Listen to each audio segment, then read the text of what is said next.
Hi teachers, this video will show you how to set up your Google Classroom, and it includes the Google Classroom guidelines that we went over today. So first, you should have this document. It's in the email that I just sent with the Google Classroom teacher guidelines. And on that first page, you'll see the Google Classroom homepage button. So go ahead and press on that. And then if you want to use the split screen trick that I used before, just grab the top of the tab, slide it over, press the green button and choose tile to the right of the screen, and then you can keep the instructions on the left. And that way you don't have to keep going back and switching tabs. Okay, so first you need to archive your old classes. So I'm going to archive this class that I made as a practice class today. I'm going to choose archive on that.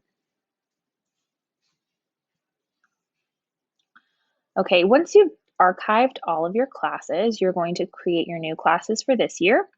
To do that, choose the plus in the upper right-hand corner and choose Create Class. Now your class name should follow the naming conventions on the second sheet of the PDF. Choose Create. Once you've created your class, you can go into the settings, which is in the setting cog in the upper right-hand corner, and scroll down. You want to make sure that under the stream, I would suggest changing it to students can only comment. For classwork on the stream, change that to hide notifications. Make sure guardian summaries are on when you're ready for them to be on. You can keep that off until Friday if you'd like, but by Friday this should be toggled on, and you should generate a Meet link and choose Save. Click on People, and this is where you're going to enroll teachers and students in your class. To enroll students, the easy way to do this is to grab your student list from PowerSchool. Go to PowerSchool. You can click on the link on the document that I gave you.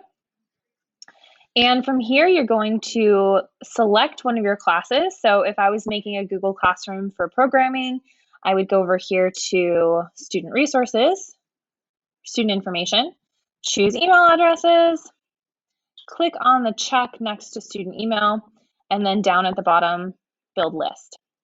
From there, copy that list, and over in Google Classroom, click the plus next to invite students, and you're going to paste that list there.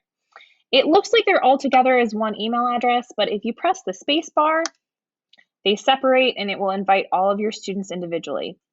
Under teachers, and this is a little bit different than I told you in the session, you're going to add G Classroom Manager. So I had a typo before. So if you just type in GC, it will show up, G Classroom Manager, right like this, and add that as a co-teacher to your class, choose invite. All right, a lot of the usage tips have to do with the classwork page and how you organize things. So here's how you create a topic, because that's one thing that we've asked you to do is to use topics to organize your materials. So I'm going to choose topic, and I'm going to create one that's called Unit 1. I'm not going to put in all of my topics now. I will add my topics during the year as I start to add other units and to teach new units. And then the final tip that I have here, this is something that I've seen work really well at other schools, especially with younger students, is to have a current tasks topic.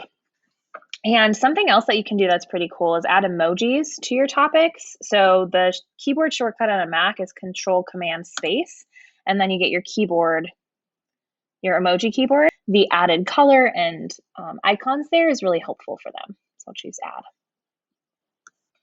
So I'm going to go over my checklist. I archived my old classes, created a new Google Classroom for each class that I teach, turned off notifications for classwork in the stream. So I'm looking through.